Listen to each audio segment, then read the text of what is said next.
జుబ్లీహిల్స్ ఓడిపోతున్నాం అనేటువంటి భయం లేకపోతే మన అజారుద్దీన్కు మీరు కొత్తగా అప్పుడు మీ ప్రభుత్వం వచ్చినప్పుడు ఎందుకు ఇయ్యలే?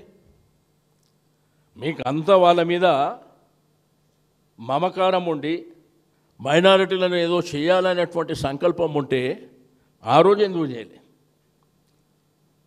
2 సంవత్సరాలు దగ్గర వస్తుంటే ఆ జుబ్లీహిల్స్ బై ఎలక్షన్ ఉందని చెప్పి ఈరోజు మైనారిటీలు దూరం అవుతుండ్రని చెప్పి మరి మీరు మోసం చేసేటువంటి కార్యక్రమం కాకపోతే ఏందని చెప్పి నేను అడుగుతా ఉన్నా.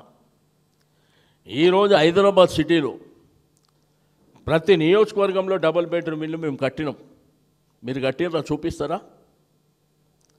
రెండోది హాస్పిటల్స్ కూడా, టీమ్స్ హాస్పిటల్స్ నీకు ఇక్కడ ఎర్రగడ్డ కానివ్వండి, సనత్ నగర్ చెస్ట్ హాస్పిటల్, అల్వాల్ ప్రాంతం కానివ్వండి, ఎల్బీ నగర్ ప్రాంతం కానివ్వండి, మీరు పోయి ఫోటోలు దిగుతుర్రే, అవి మేము శాంక్షన్ చేసి మేము ఆల్రెడీ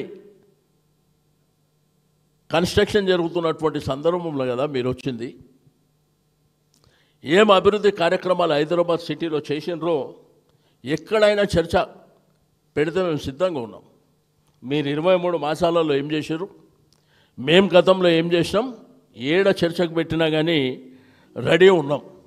ఎస్ఆర్డిపి ద్వారా మీకు ఫ్లైఓవర్లు కానీ 19 ఫ్లైఓవర్లు, 5 అండర్ పాస్లు, 7 ఆర్ఓబీలు, ఆర్యూబీ 1, ఒక కేబుల్ బ్రిడ్జు, ఒక స్టీల్ బ్రిడ్జు, ఈ విధంగా హైదరాబాద్ జనాభా విపరీతంగా పెరిగిపోతున్నటువంటి సందర్భంలో మీకు వేరే దేశాల నుంచి హైదరాబాద్ వచ్చిన వాళ్ళు ఆశ్చర్యపోయే విధంగా మరి సూపర్ స్టార్ తమిళనాడు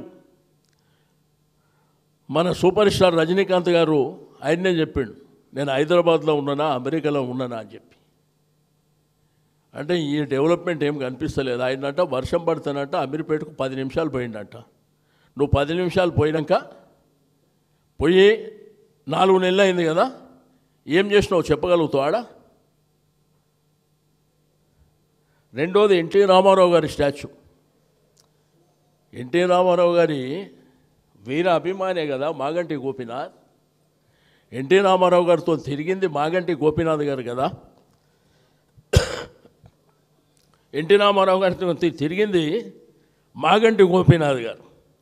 అంటే వాళ్ళ ఓట్లు కూడా లబ్ధి పొందాలనేటువంటి ఉద్దేశంతో నిన్న డ్రామాలు నడిపిస్తుంటే దయ్యాలు వేదాలు వల్లించినట్టుంది. మాట్లాడితే ఏం చెప్తుండు, సన్నబియ్యం, రేషన్ కార్డులు, ఫ్రీ బస్. మరి మిగిలిన హామీలు ఎక్కడ పోయినాయి? మహిళలకు ఇస్తాన 2500 ఏమైనా? మరి అదేవిధంగా షాదీ ముబారక్, కళ్యాణ లక్ష్మి, బంగారం ఏమైంది? ఇందిరమ్మ ఇండ్లు కడతామని చెప్పారు. మరి అవి మాట్లాడు. నీకు దమ్ము ధైర్యం ఇవాళ ఉన్నది కదా రోడ్ షో, ఇవి కూడా మాట్లాడు దమ్ముంటే. మీరు ఏ కార్యక్రమాలు చేయకుండా రెండోదంట జుబ్లీహిల్స్ అంట దగ్గర 100 కోట్ల రూపాయలతో అభివృద్ధి అంట. మరి గ్రేటర్ హైదరాబాద్ 24 నియోజకవర్గాలు ఉన్నాయి.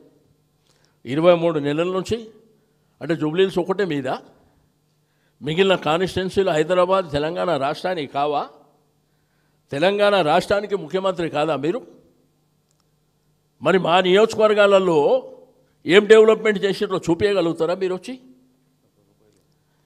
ఈరోజు అన్ని వర్గాల ప్రజలు ఆ రోజు సంబంధ వర్గాలు సంతోషంగా ఉండాలని మీకు రంజాన్ తోఫా కావచ్చు, క్రిస్మస్ గిఫ్ట్ కావచ్చు, మాంకాళి జాతర బోనాలు కావచ్చు, అంగరంగ వైభవంగా మనం చేపట్టి